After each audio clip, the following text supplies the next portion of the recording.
Les habitants de mon pays ont désespérément besoin de la paix. Mais comment construire la paix sur des fausses communes?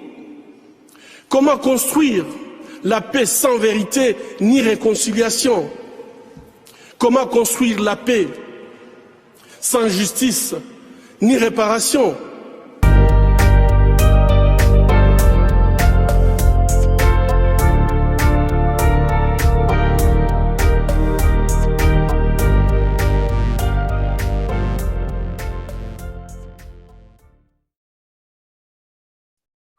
Mesdames et messieurs, bonjour. Vous suivez La Voix des Grands Lacs. Aujourd'hui, nous traiterons du kidnapping de Paul Rusesabagina, le héros de Hotel Rwanda.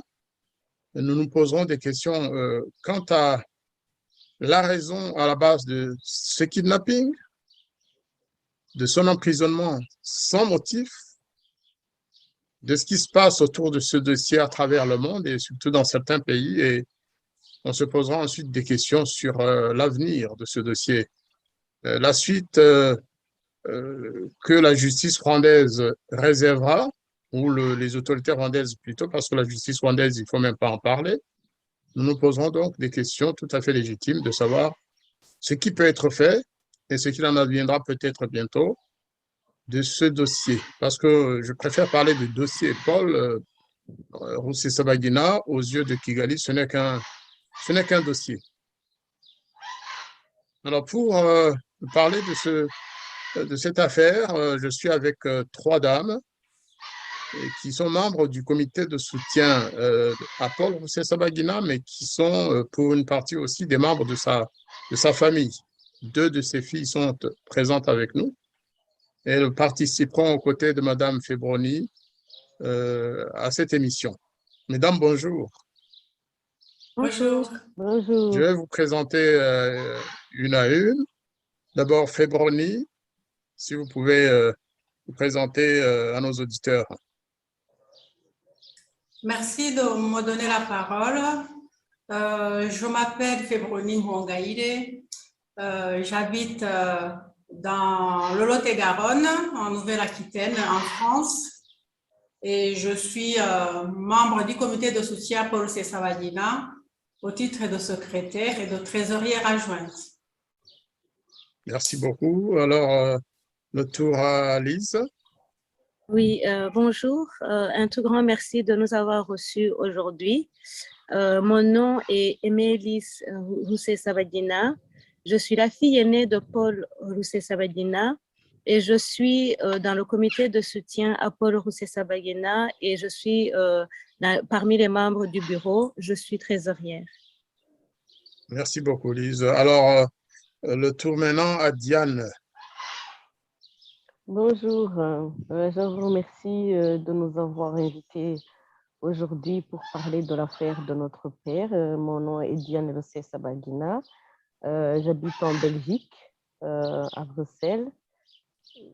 Je pense que c'est pour le moment. Je suis aussi dans le comité, évidemment, de soutien. Merci beaucoup, mesdames. Alors, la première partie de notre émission sera réservée à une présentation générale du contexte.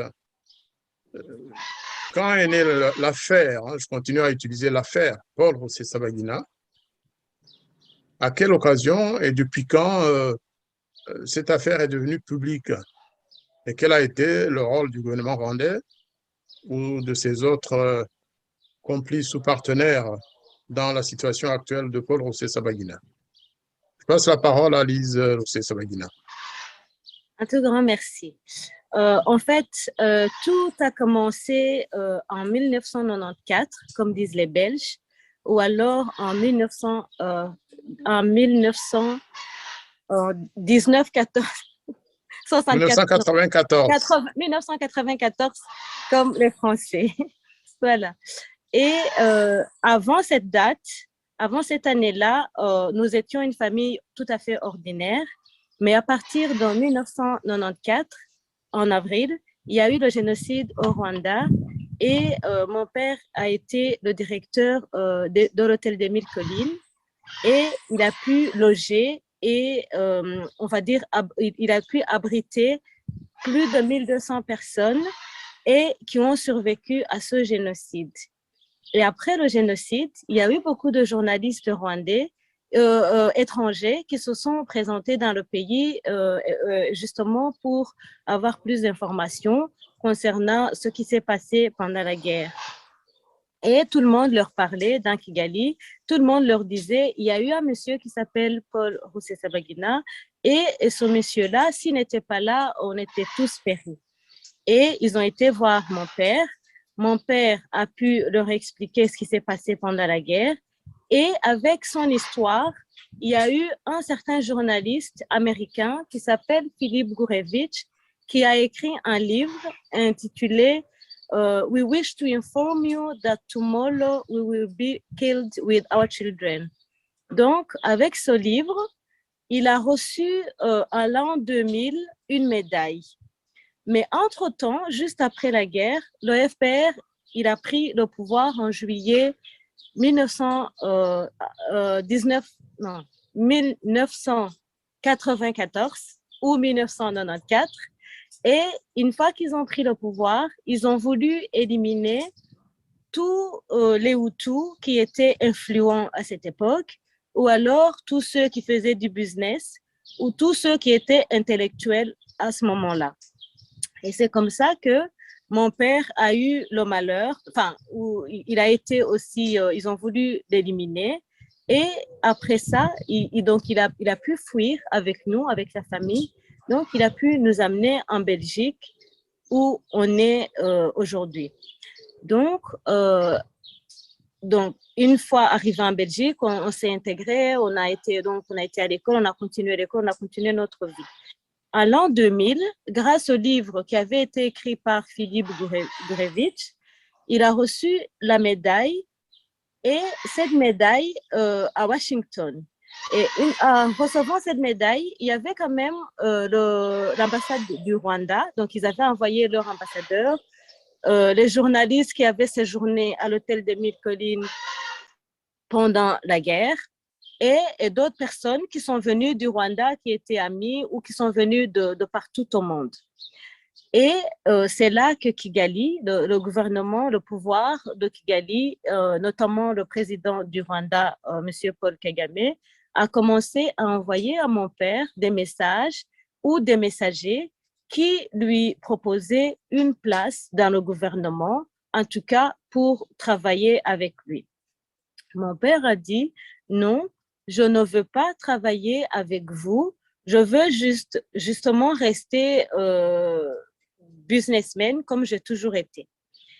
Il a refusé leur offre et plus loin, en 2004, il y a eu la sortie du film Hôtel Rwanda qui parlait justement des événements qui ont eu lieu à l'hôtel des Mille Collines pendant le génocide. Donc, ils ont bien tracé sa vie, ils ont bien écrit ce qui s'est passé. Et avec ça, le film a eu un grand succès. Il a reçu beaucoup de médailles, il a reçu plusieurs médailles, dont notamment la médaille de la liberté, the Medal of Freedom, qu'il a reçue à la Maison Blanche et qu'il a reçue du président George Bush. Avec la médaille, il y a eu beaucoup de problèmes parce qu'il a reçu énormément de médailles, plus de 35 médailles. Mais cette médaille-là, c'est la plus haute distinction du pays qu'on peut donner aux civils. Et avec ça, et comme on lui avait déjà approché pour travailler avec eux et qu'il avait dit non, ils ont continué. Et c'est là, comme il continue à toujours dire non, il a commencé à recevoir des menaces. Et avec des menaces de mort, donc il a été cambriolé plusieurs fois. Donc, sa maison a été saccagée, donc ils ont cassé les portes d'entrée, ils ont saccagé la maison, ils ont volé beaucoup de choses, notamment les documents. Ils ont continué donc ils l'ont fait faire un accident de voiture où il a été inconscient, la voiture a été déclassée. Lui a été transporté à l'hôpital de Dinan, ici en Belgique, mais heureusement, il est sorti indemne. Et avec ça, comme ils ont vu que ça ne marchait pas, donc ils ont tenté plusieurs choses pour qu'ils soient tués. Ça n'a pas marché.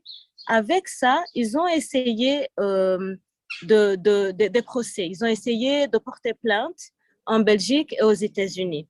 Il faut souligner également qu'avec toutes ces menaces de mort, avec toutes ces tentatives de meurtre, il a déménagé aux États-Unis et il a reçu la carte verte qui lui permet de vivre là-bas. Donc, il est résident permanent aux États-Unis.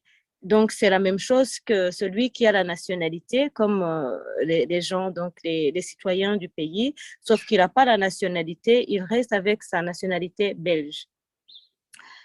Donc, ils ont tenté de porter plainte aux États-Unis et ils ont approché les Américains, ils ont approché les Belges et tous les Belges, tous les deux, que ce soit les Belges, que ce soit les Américains, ils ont dit des deux côtés ils ont tout à fait, que chaque citoyen, que ce soit un citoyen belge, que ce soit un citoyen américain, ils ont tout le temps, ils ont le droit de critiquer le pouvoir, que pour eux, il n'y a aucun problème, c'est justement la liberté d'expression. Donc, si je retourne un petit peu en arrière, lorsqu'il a reçu toutes ces médailles et que le film a eu un succès, donc il a eu la plateforme, donc il pouvait parler pour tous ceux qui n'ont pas justement la voix. Donc, comme il côtoyait plus de monde, comme il avait une plateforme où il pouvait parler, que les gens pouvaient écouter, pouvaient entendre et peut-être aider à faire quelque chose comme on est en train de le faire maintenant. Donc, c'est ça qu'il a commencé également à faire. Et il a commencé à approcher du monde. Il leur disait, voilà, au Rwanda, il n'y a pas de liberté d'expression. Les gens disparaissent comme ça. Les autres sont tués gratuitement. Et avec ça, c'est comme ça qu'ils ont voulu porter plainte et que les Américains et les Belges ont dit non, pour nous, il n'y a aucun problème. Et ils ont continué jusqu'en 2018, où ils ont voulu, 2019, où ils ont voulu également porter plainte en Belgique de nouveau. Mais les Belges ont dit, OK, vous n'avez pas de preuve de ce que vous avancez. Pour nous, parler de ce qui ne va pas dans le pays, justement, ça nous permet d'avancer. Pour nous, ce n'est pas suffisant d'emprisonner quelqu'un ou d'intenter un procès à la personne. Et c'est comme ça qu'il a été kidnappé parce qu'il a vu que la Belgique ne fera pas ce qu'eux ils voulaient, l'Amérique ne fera pas ce qu'eux ils voulaient, et ils l'ont kidnappé le 27 août 2020. Ils l'ont gardé dans un endroit inconnu où il a subi des tortures pendant ces 4 jours parce qu'ils nous l'ont montré le 31 août 2020. C'est là qu'ils ont montré notre père devant les journalistes, devant les journaux locaux. En gros, c'est ça les raisons qui ont fait qu'il a été kidnappé et qu'il est toujours, jusqu'au jour d'aujourd'hui, il est emprisonné et il est détenu illégalement sans preuve de ce qu'ils avancent et avec des procès dignes de pièces de théâtre. Merci beaucoup, Lise. Je pense que le tableau que vous avez dépeint traduit tout à fait le déroulement des événements depuis le kidnapping de Paul et le contexte d'avant. Nos auditeurs auront compris que Paul est un prisonnier politique, que ce n'est pas un criminel, qu'ils ont tout fait pour lui trouver des raisons, ou plutôt des justificatifs ou des prétextes de ce kidnapping. Un kidnapping assumé par le régime qui a reconnu devant des journalistes avoir payé, avoir loué un avion spécial, un jet, pour l'enlèvement de Paul Rusesabagina. Entre-temps, peut-être qu'on va passer sur tout ce qui s'est déroulé depuis août 2020 pour parler de l'actualité. L'actualité, c'est aussi la plainte que la famille de Paul Rusesabagina a portée aux États-Unis contre le gouvernement rwandais, justement pour ce kidnapping. Est-ce que vous pourriez nous en parler là aussi? Comment se présente la situation, sans entrer dans les détails d'ordre juridique, mais où est-ce qu'on en est avec cette plainte? À vous, Diane. Merci encore de me donner la parole. Cette plainte vient suivre plusieurs autres plaintes qui ont été déposées par la famille, mais celle-ci concerne exactement le kidnapping, l'enlèvement donc. Nous ne pouvons pas présenter, notre papa ne peut pas se présenter auprès des tribunaux pour porter plainte sans être physiquement présent s'il s'agit de cette plainte-là. Et donc, c'est pour cela qu'on a décidé de faire cette plainte, de porter cette plainte ensemble. Ceci dit, les plaignants, c'est la famille, ses enfants, tous ses 6 enfants, son épouse et lui-même. Donc, il y a 8 plaignants contre le gouvernement rwandais et 4 de ses plus hauts fonctionnaires qui ont été impliqués dans l'enlèvement. Ils ont été impliqués directement. Si je vous explique brièvement, suite à la facture qu'on a vue dans les preuves qu'on a fournies, qu'on fournit les autres plaintes. Donc, par rapport aux autres plaintes, il y a eu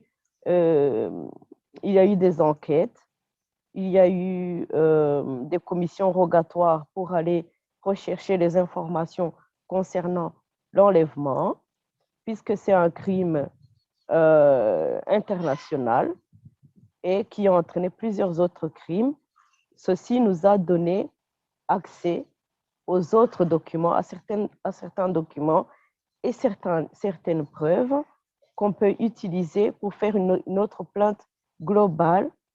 Et donc, dans cette plainte-là, c'est ce que je vous ai expliqué, on a compris qu'il y avait un avion qui avait été affrété pour aller l'enlever, enlever notre papa, pour aller l'amener au Rwanda et le séquestrer, le torturer et l'emprisonner. Et la suite, ma sœur a déjà dit. Et donc, il y a les 4 hauts fonctionnaires dont je vous parlais, c'est-à-dire le président du Rwanda, le directeur des renseignements, le ministre des Affaires, le ministre de la Justice, qui avait lui-même annoncé publiquement sur une télévision internationale que le gouvernement rwandais était responsable du kidnapping de notre père, de son enlèvement, ainsi qu'un autre fonctionnaire, haut fonctionnaire de l'État. Donc, au total, il y en a 4, et le gouvernement rwandais en plus. Donc, la plainte est contre 5 personnes, si on peut dire ainsi.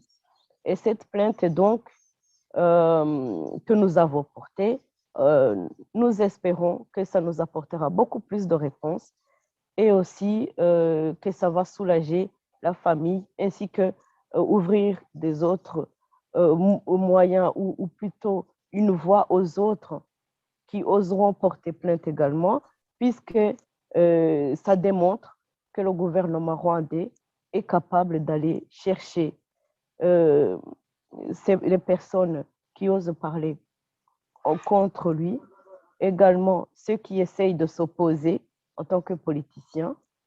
Et il faut que le silence qui règne autour des victimes commence à s'estomper avec ce genre de réaction, puisque s'il n'y a pas de réaction, il n'y a pas de solution. Avant de parler de réaction, notamment de la nouvelle décision prise par le gouvernement américain de considérer cette affaire comme une affaire de kidnapping, effectivement, officiellement, vous avez mentionné un élément important. La facture en question, que nos éditeurs comprennent bien, il s'agit de la facture concernant l'affrètement de cet avion, du jet qui a servi à enlever Paul Rusesabagina. C'est-à-dire que la famille a retrouvé cette facture qui montre bel et bien que la facture a été adressée par le propriétaire du jet au gouvernement rwandais qui l'a payé. Donc, il s'agit bien d'une machination entre les deux. Une autre question que certains se posent, c'est de dire, voilà, après tout, le kidnapping a été réalisé à Dubaï, ce n'est pas aux États-Unis, pourquoi les Américains s'en mêlent? Non. En fait, l'enlèvement a commencé aux États-Unis.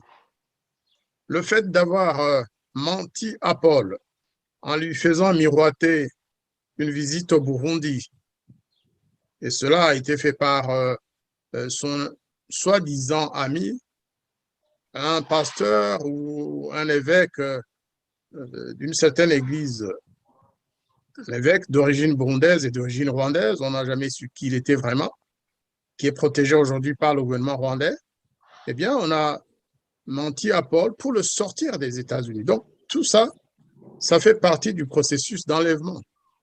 Donc, en réalité, le kidnapping, l'enlèvement a commencé sur le sol américain. Il faut que ce soit bien compris ainsi.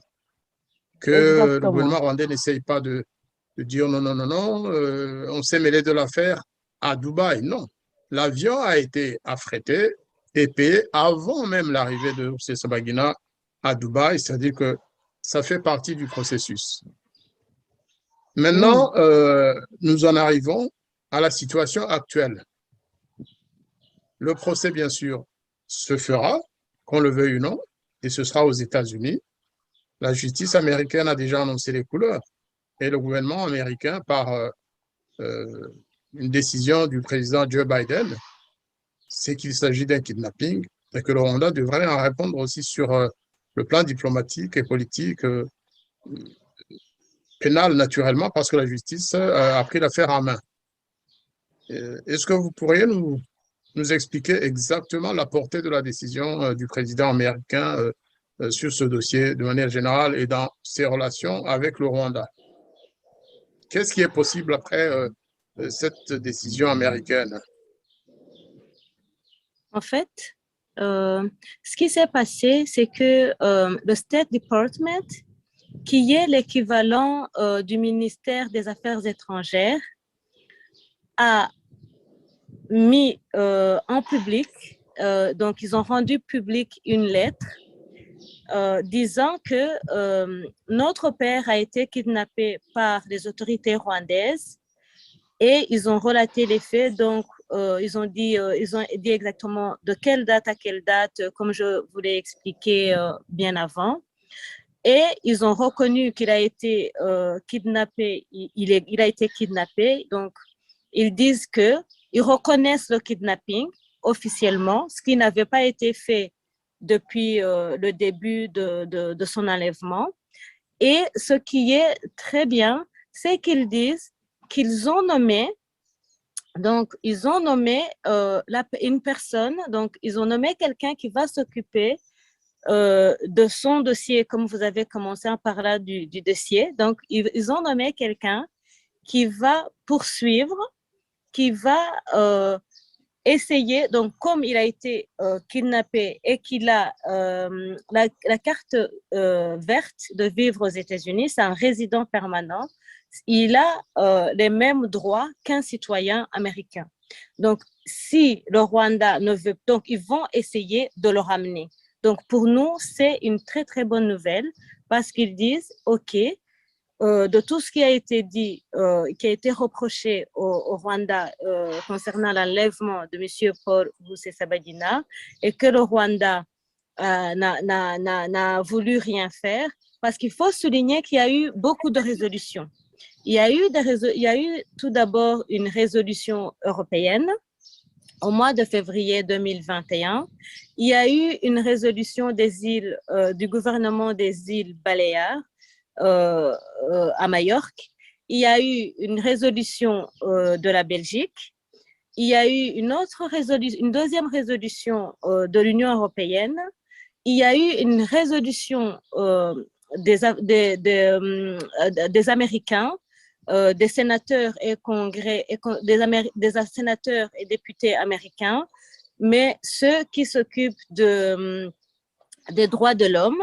Donc, ils ont tous décidé de le ramener. Et entre-temps, il y a eu 2 lettres qu'ils ont écrites, donc tous ces congressmen, donc tous ces députés et sénateurs américains ont écrit une lettre au président rwandais, M. Paul Kagame, lui demandant de ramener notre père, M. Paul Rusesabagina, qui avait justement qui avait été amené au Rwanda illégalement.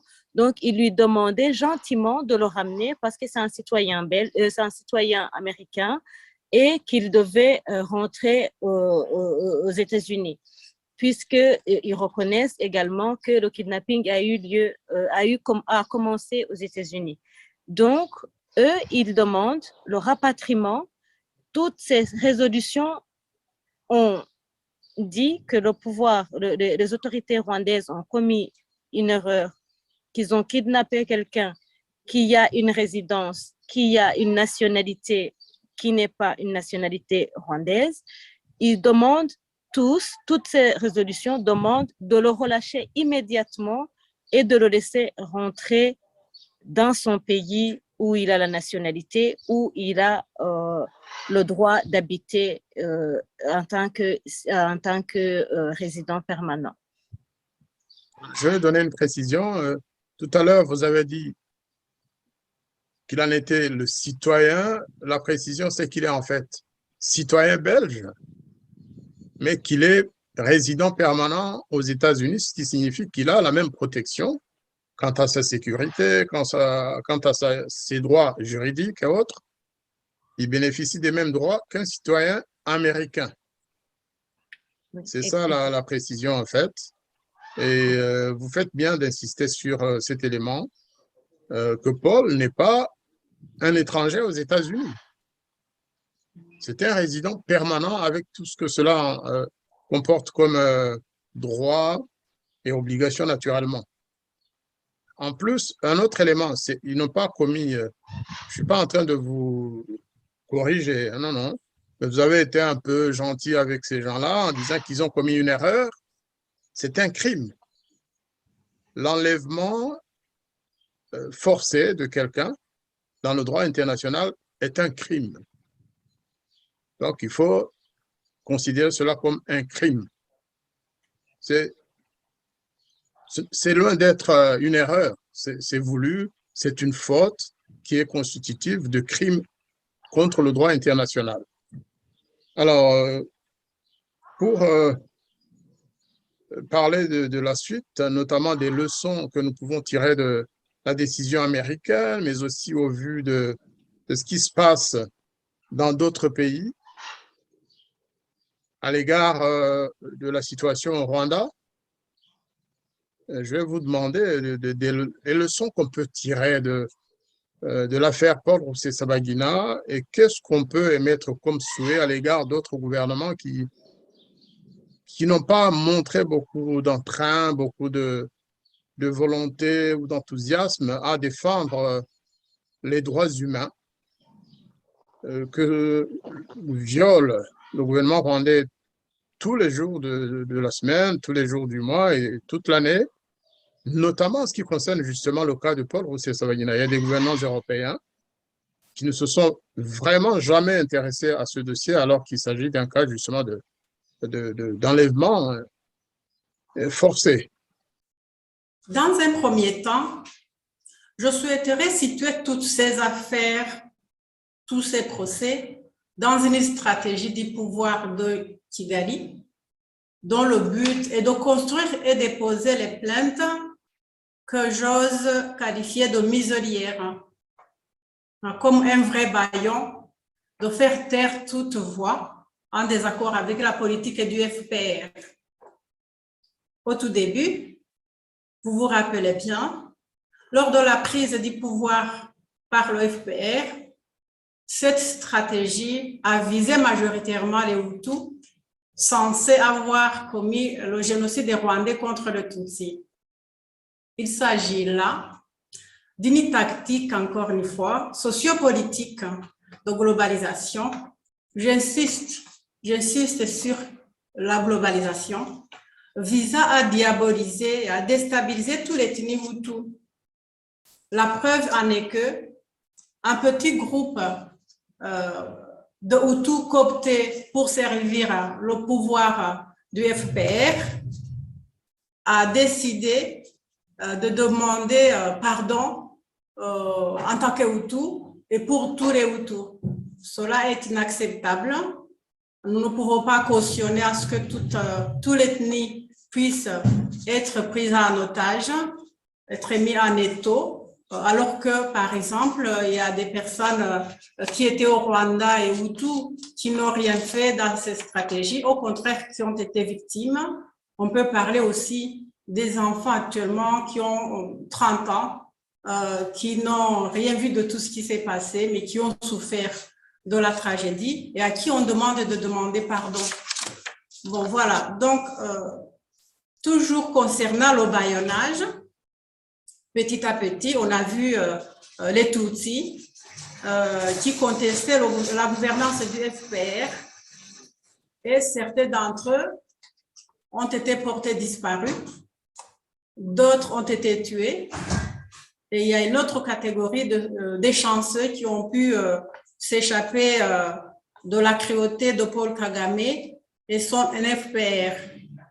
Je dis qu'ils sont vraiment chanceux parce que le président rwandais Paul Kagame déclare lui-même qu'il va poursuivre les opposants et qu'il va les tuer au grand jour.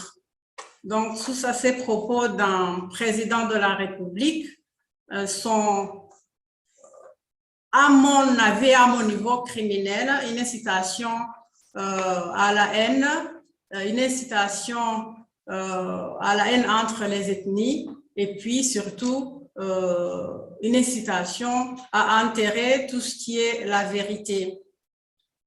Concernant les étrangers qui ont osé pointer la tyrannie de Kigali, la liste est vraiment très longue. Nous pouvons nous souvenir de Pierre Péan lorsqu'il a publié son livre Noir fureur, blanc menteur. Il a été traîné en justice. Nous connaissons Charles Onana qui actuellement est amené à passer des interrogatoires, donc il est mis en examen, lui aussi pour avoir dit la vérité concernant le traitement inhumain et dégradant, concernant le bâillonnage qu'exerce le FPR sur la population. Il y a plusieurs personnes déclarées non grata au Rwanda parce qu'eux aussi se sont rendus compte qu'ils ont été manipulés. Je peux parler de M. Ronnie Broman. Je peux également parler de Mme Vidal Claudine. Paul Rusesabagina, c'est une personne, comme ces noms que je viens de citer, qui a osé s'exprimer et s'opposer à la politique de Kigali. Donc voilà pourquoi lui aussi, il a été poursuivi et kidnappé malheureusement. Il est en prison, la triste prison de Mageragere que nous aurons l'occasion tout à l'heure d'évoquer, de parler, parce qu'il s'y passe des choses inhumaines et dégradantes, mais qui, malgré la présence d'un ambassadeur chevronné à Kigali, un ambassadeur français, la France semble ne pas être au courant de tout cela, de tous ces traitements répréhensibles. Voilà, donc, on peut dire que Hubert Védrine et Natacha Polony, ils ont gagné le procès intenté par Ibuka et ses acolytes, ces associations qui travaillent pour avoir les couronnes de Kigali, pour avoir des médailles. Mais on ne peut que se féliciter de la décision judiciaire qui a été prononcée. Je voudrais aborder une autre conséquence de ces procès parce qu'ils sont nombreux. On peut en compter plus de 15, plus d'une vingtaine. On sait qu'à Gakurazo, il y a la tête de l'église a été décapitée là-bas. On sait qu'à Kibeho, il s'est passé autre chose aussi, des cruautés, de masse, des crimes contre l'humanité. Et voici, nous venons d'entendre que la famille de Paul Rusesabagina aussi a porté plainte et les fonds à payer, les honoraires à payer, parce qu'ils vont perdre le procès et ils auront à payer le tribunal et à payer les avocats qui auront défendu Paul Rusesabagina et les leurs d'ailleurs. La conséquence est que ça fait souffrir la population rwandaise. Les projets de développement n'aboutissent jamais. Ce sont comme des leurres qu'on leur présente. Ils évoquent des projets, mais rien n'aboutit parce que les fonds qui étaient normalement appelés à développer le pays sont coulés dans des procès que nous avons appelés des plaintes bâillons. Donc, le peuple rwandais crie famine actuellement et il nous est rapporté que certaines familles ont commencé à manger leurs chiens.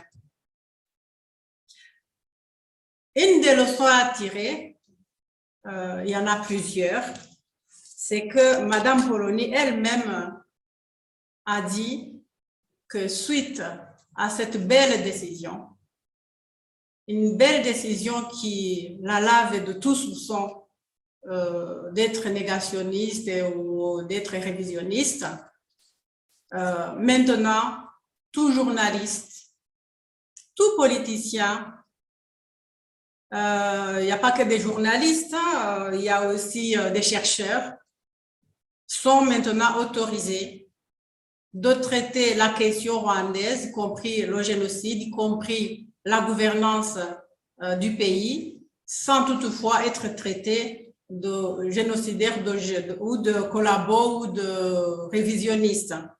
Mais on ne peut pas se limiter uniquement à parler des journalistes ou des chercheurs ou des politiciens. Il y a des citoyens qui ont agi en conscience, qui ont posé des actes héroïques comme Paul Rusesabagina, et leur récompense s'est retrouvée en prison. La leçon, j'y reviens, elle est belle. C'est une leçon qui montre que le fait que Madame Polony soit lavée de tout soupçon, ça montre que la France commence à ouvrir les yeux et à faire attention. Mais nous souhaiterons que la France aille encore plus loin parce que les plaintes sont nombreuses et il ne faudra pas qu'il y ait un seul qui soit condamné inutilement. Merci beaucoup pour cette présentation, je pense qu'elle est très claire. Pour aller vers la fin de notre émission, j'aimerais demander à Lise et à Diane, les deux filles de Rusesabagina qui sont avec nous dans cette émission, quel message elles voudraient adresser au gouvernement français, au nouveau gouvernement Macron, parce que pendant son mandat qui vient de prendre fin, il n'y a pas eu grand-chose de fait en direction du Rwanda que de soutenir Paul Kagame, en fait. Quel message la famille de Paul Rusesabagina voudrait adresser aux autorités françaises, au président Macron, aux députés, aux sénateurs et à tous ceux qui peuvent dire quelque chose, élever la voix, soutenir la voix de la vérité, soutenir cet homme qui a sauvé des milliers de Tutsis en 1994 et qui, effectivement, comme Mme Fébroni vient de le dire, au lieu d'être récompensé, croupit en prison. Et il est malade. On ne lui donne pas la chance de se faire soigner comme cela devrait se faire. Les médicaments que la famille lui envoie sont récupérés par la police et ne sont pas livrés à Paul Rusesabagina. Nous n'allons pas aujourd'hui revenir sur toute les privations dont il est l'objet dans sa prison à Kigali. Mais j'aimerais donc que Lise et Diane prennent la parole pour exprimer leurs sentiments et aussi, si elles ont des demandes précises à adresser au gouvernement français, c'est le moment. Je vous en prie, Lise et Diane. Un grand merci encore une fois. En fait, aujourd'hui, les gens meurent sans raison, tout simplement parce qu'ils essayent de hausser la voix, de parler, de dire ce qui ne va pas au Rwanda. Il y a des journalistes qui sont en prison, on en a cité quelques-uns. Il y a des gens qui parlent comme vous et moi. Et aujourd'hui, mon père est emprisonné justement parce qu'il a osé parler. Il n'a rien fait de mal. Il a au contraire sauvé énormément de gens, plus de 1200 personnes. Il a été reconnu internationalement pour cet acte héroïque. Aujourd'hui, j'implore les Français, surtout les autorités françaises, d'ouvrir les yeux. Je leur demande d'ouvrir les yeux et de faire les recherches. Je suis sûre qu'ils savent bien comment fonctionne le gouvernement rwandais, notamment le président rwandais, parce qu'ils ont été eux-mêmes accusés de participation au génocide. Je leur demande de se ranger du côté de la vérité, du côté des États-Unis, qui ont aujourd'hui annoncé qu'ils veulent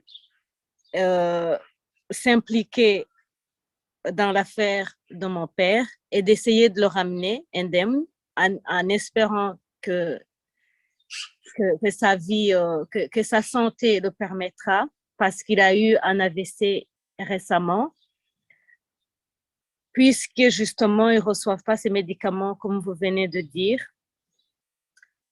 Donc, je leur demande de se ranger du côté de la vérité, de parler au gouvernement rwandais, d'essayer, c'est eux qui donnent, ils font partie de ceux qui donnent les aides internationales, parce qu'aujourd'hui, il n'y a rien qui peut fonctionner. Le Rwanda est un pays pauvre, il n'est pas autosuffisant, il ne peut pas fonctionner sans aide financière de la communauté internationale.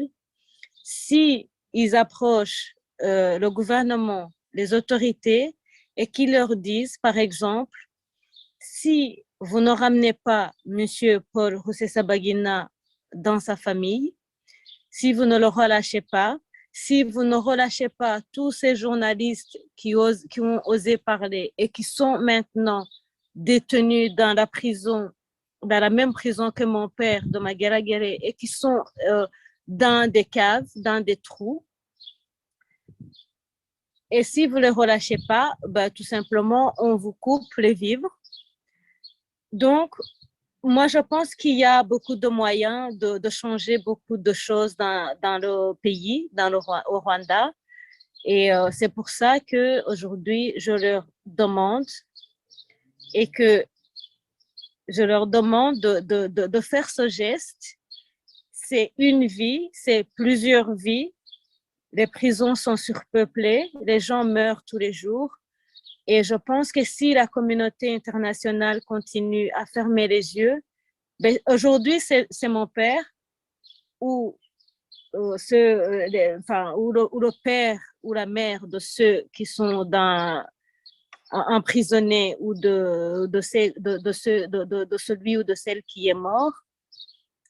Mais ça peut être demain, parce que si un pays viole une loi internationale et que d'autres pays ne fassent rien, qui pouvaient dire quelque chose, demain ce sera eux ou un des proches ou un des concitoyens, parce que d'autres pays vont se dire, bien, nous aussi, s'il y a un journaliste ou s'il y a quelqu'un qui a la chance d'avoir une plateforme de parler pour ceux qui n'ont pas la voix de parler, alors ils vont également aller le kidnapper parce qu'ils auront vu un mauvais exemple quelque part au Rwanda et ça va s'étendre partout au monde. Donc aujourd'hui, je les implore, il ne faut pas qu'il y ait plus de dommages que ce qui s'est passé, que les dommages qui a eu lieu jusqu'à aujourd'hui. C'est pour ça que je demande à la communauté internationale, notamment à la France, de faire un geste qui va aider non seulement les Rwandais ou notre famille, mais aussi le reste du monde. Merci beaucoup. Diane, si vous avez une demande à faire ou un message à envoyer au gouvernement français et à la communauté internationale en général. Je dirais que j'ajouterai à ce que vient de dire ma sœur, que en fait, je rappelle que le Rwanda, c'est un très beau pays, un pays des 1000 collines, un très beau pays pour voyager. Les personnes, les Rwandais sont vraiment des personnes très accueillantes. C'est un beau pays. Ce que nous disons sur le Rwanda ou sur le gouvernement rwandais actuel n'est pas destiné à détruire le pays ou à semer ou à créer des problèmes entre les communautés aussi bien rwandaises, les communautés internationales ou bien l'Europe ou l'Amérique. Ceci est destiné à chercher des solutions puisqu'il y a eu clairement des problèmes et nous souhaitons demander aux Français et également à toute personne, que ce soit un citoyen, un journaliste ou qui que ce soit, mais en particulier les autorités françaises et la communauté internationale, à nous aider, puisque inconsciemment, ils participent à la traque, à l'harcèlement que le gouvernement rwandais organise pour faire taire aussi bien les opposants que les citoyens ordinaires qui essayent de se défendre ou de combattre les injustices qui sont commises au Rwanda. La population est extrêmement pauvre et n'a pas de quoi manger puisque le budget qu'ils reçoivent, qui est destiné à la coopération et au développement du pays, les autorités l'utilisent pour aller traquer et assassiner, etc. Surtout, traîner les gens ou les opposants ou simplement des personnes comme notre papa Paul Rusesabagina. Et vraiment, le but qu'a le gouvernement rwandais est de leur faire taire et quelquefois, c'est leur but de leur faire taire définitivement, c'est-à-dire les assassiner, ainsi que leurs familles. Je rappelle que bien que nous n'avons pas parlé ici dans cette émission, notre père a été traqué, harcelé. Il a subi des tentatives d'assassinat, mais nous également, nous avons subi des conséquences, ainsi que des harcèlements, des tentatives d'humiliation, des campagnes d'humiliation. Donc, ceci dit, on voit devant une personne, mais derrière cette personne-là, il y a toute une famille, il y a tous ses proches qui sont également harcelés et qui n'ont pas osé dire quelque chose. Et donc, ce qui est mon message principal ici à ces personnes qui sont des pays donateurs, les pays donateurs, les dons que vous donnez au Rwanda, tout cet argent que vous avez donné, que vous pensez qu'il est destiné à l'aide au développement, à construire des écoles, des hôpitaux, ou bien simplement à fournir des voitures aux employés, aux fonctionnaires. Cet argent n'est pas utilisé pour ces fins-là, il est utilisé pour ce que je viens de dire, pour dépenser à l'extérieur par les personnes du gouvernement. Et donc, vous participez indirectement à la traque des gens qui ont quelquefois leur domicile ou leurs activités. Comme nous, ici, nous avons été obligée de quitter le Rwanda à cause des problèmes politiques qui y étaient il y a 26 ans. Et nous en sommes ici en Europe. 26 ans après, les mêmes problèmes existent toujours. Et pourtant, nous sommes encore victimes de ces ingérences politiques et la France continue de participer encore et toujours. Et comme l'a dit Madame Fibroni, aux portes de l'Élysée, au cœur de la France, au cœur de l'Europe, il y a également des procès contre toute personne, aussi bien rwandaise que étrangère ou européenne même, qui sont aussi traquées, harcelées pour avoir simplement commis le simple crime de parler contre ou simplement poser des questions sur la gouvernance, ce qui est un droit à tout le monde. Tout le monde a le droit naturel de pouvoir poser la question, de pouvoir demander aux politiciens qu'est-ce qu'ils font, pourquoi, où va l'argent, où vont les taxes payées par les citoyens. Mais au Rwanda, on n'a pas ce droit-là. Et même si on n'est pas au Rwanda, on peut poser cette question. Je demande donc, ainsi que je parle en mon propre nom, mais aussi au nom des autres victimes, je demande aux gens de ne pas participer aux injustices. Parce qu'en faisant cela, on participe aux injustices. Et n'oubliez pas que l'injustice, quelque part, même si c'est loin de chez vous, finit par avoir des conséquences sur vous. Et donc, l'injustice ailleurs, c'est aussi l'injustice pour tout le monde. Donc, je demande aux gens de faire attention à ne pas participer à ce genre d'injustice, puisque les dictateurs utilisent ce genre de méthode et demandent toujours aux autres d'y participer également, mais les gens y participent quelquefois sans se rendre compte. Et donc, je vous demande d'en avoir la conscience, s'il vous plaît. Merci. Merci beaucoup.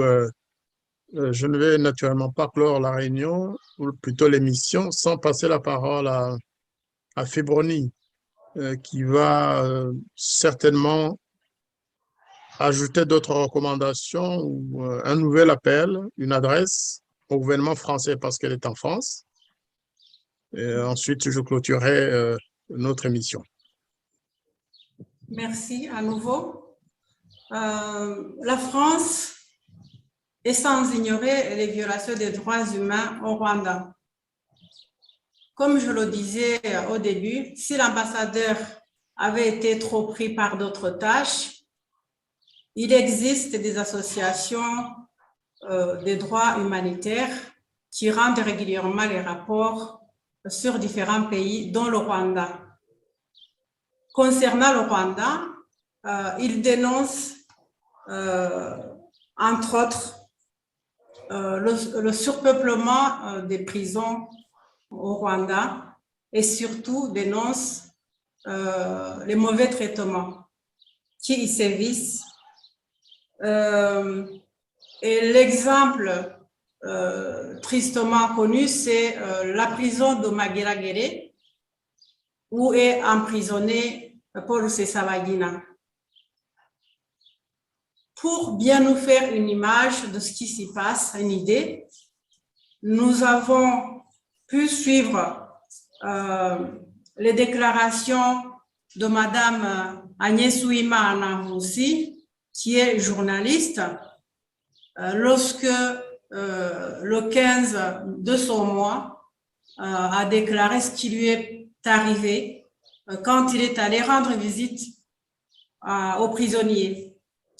Donc, il s'agit des actes de torture et de viol commis contre Agnès Uwimana aussi pour avoir rendu visite justement à ces malheureux prisonniers. Pourtant, cette visite avait été autorisée par les responsables de cette prison. Ceci prouve toute la cruauté dirigée contre les opposants.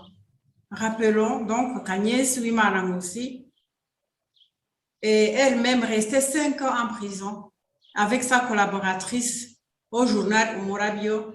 Sa collaboratrice s'appelle Saïdat Mukakiwiwi. Et toutes les deux étaient accusées d'atteinte à la sûreté de l'État, de négationnisme, de divisionnisme et de diffamation du président Kagame. Alors, au regard de toutes ces informations qui nous parviennent, je m'adresse à la France. Je m'adresse à la France pour lui dire, France, réveille-toi vite, car aujourd'hui, main dans la main avec le Rwanda, tu marches sur la braise que tu penses probablement éteinte. Or, il s'agit d'une marche sur un méchant volcan qui risque de te pulvériser du jour au lendemain.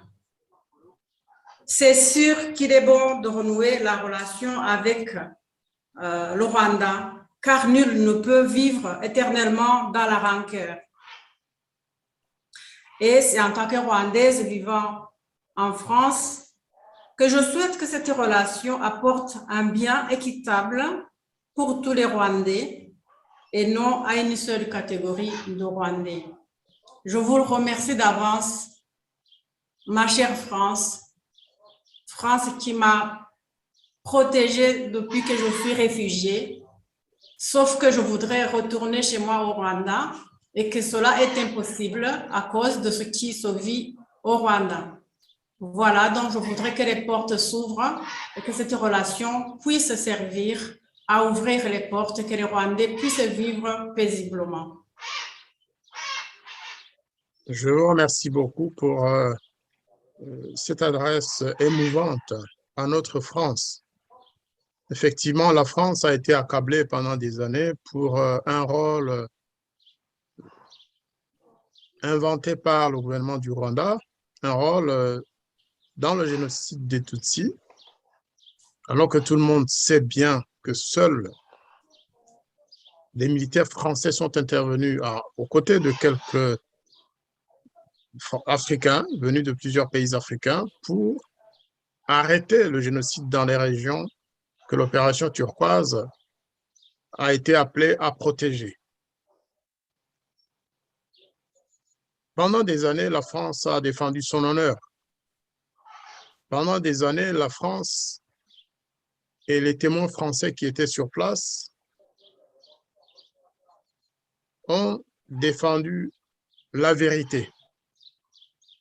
Et depuis quelques années seulement, depuis, je dirais, 4-5 ans, il y a eu comme une brèche dont on n'a pas compris l'origine, où le gouvernement français a donné l'impression d'accepter ces accusations et de vivre dans une sorte de repentance permanente, non justifiée par ailleurs.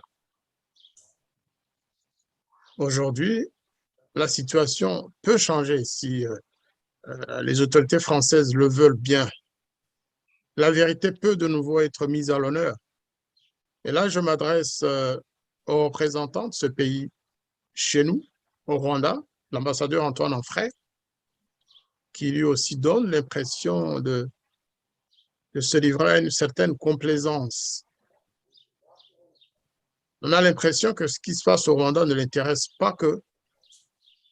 Ce qui l'intéresse, c'est de défendre le régime de Paul Kagame. Monsieur l'ambassadeur, nous essayons de suivre ce que vous dites, ce que vous faites dans notre pays. Et le peuple rwandais vous saurait gré de descendre de plus en plus vers le terrain, de visiter la prison de Mageragere, de visiter ces journalistes retenus depuis plusieurs mois dans cette prison mouroir, de rendre visite à Chouma Hassan et à ses collègues torturés au quotidien dans cette prison,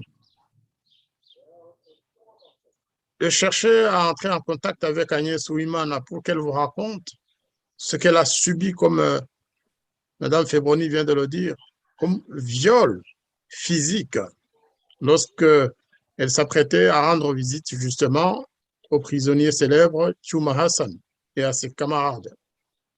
Elle a été violée aux portes de cette prison.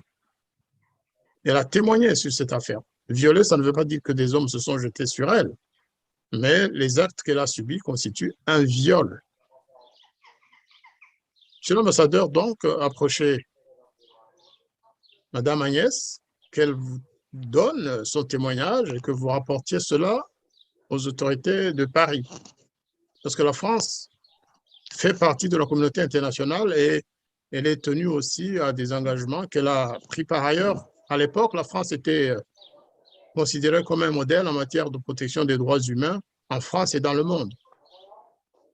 Ce n'est pas normal qu'aujourd'hui, ce pays n'ait rien dit, n'ait rien fait encore pour défendre Paul Rusesabagina, pour dire ce que la France pense de l'enlèvement forcé, c'est-à-dire du kidnapping, que le gouvernement rwandais a fait subir à Paul Rusesabagina et au procès honteux qui s'est tenu sur son affaire. Donc, c'est un appel qui vous a été adressé par la famille de Paul Rusesabagina. Je parle à la France et à son ambassadeur à Kigali. Vous avez sans doute entendu les appels émouvants des deux filles de Rusesabagina qui sont avec nous dans cette émission. Réveillez-vous. Pensez aussi à l'avenir de la France, parce que la France n'est pas que la France de la France. Il y a aussi la diplomatie, il y a la situation extérieure, il y a le regard du monde extérieur. Quand vous voyez ce qui se passe aujourd'hui en Ukraine et l'image que certains pays occidentaux veulent laisser paraître de leurs partenaires russes, vous comprenez que si demain on devait effectivement dire que la France a commis le génocide des Tutsis ou qu'il y a participé, ou que la France a négligé de dire la vérité au gouvernement de Paul Kagame, eh bien, je pense que ce ne serait pas à l'honneur de ce pays.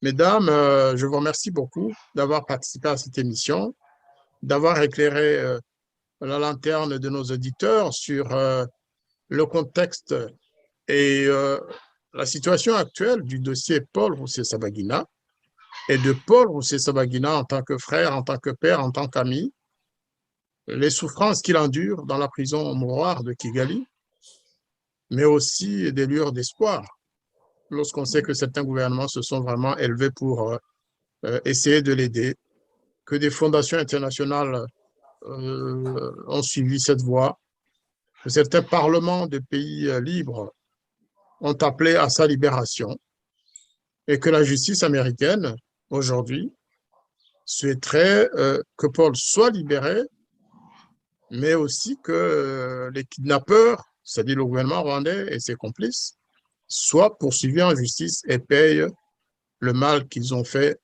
à la famille de Paul Rusesabagina. Je vous remercie beaucoup. Et je vous donne rendez-vous pour une prochaine émission parce que les auditeurs de la Voix des Grands Lacs souhaitent vraiment suivre cette affaire régulièrement et surtout soutenir, apporter leur soutien à la famille de Paul Rusesabagina et à Rusesabagina lui-même. Je vous remercie. Merci beaucoup, monsieur l'ambassadeur.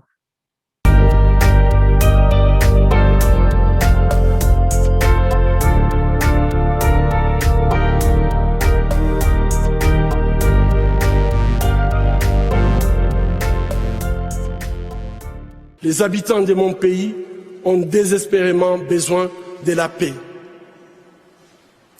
Mais comment construire la paix sur des fausses communes? Comment construire la paix sans vérité ni réconciliation? Comment construire la paix sans justice ni réparation?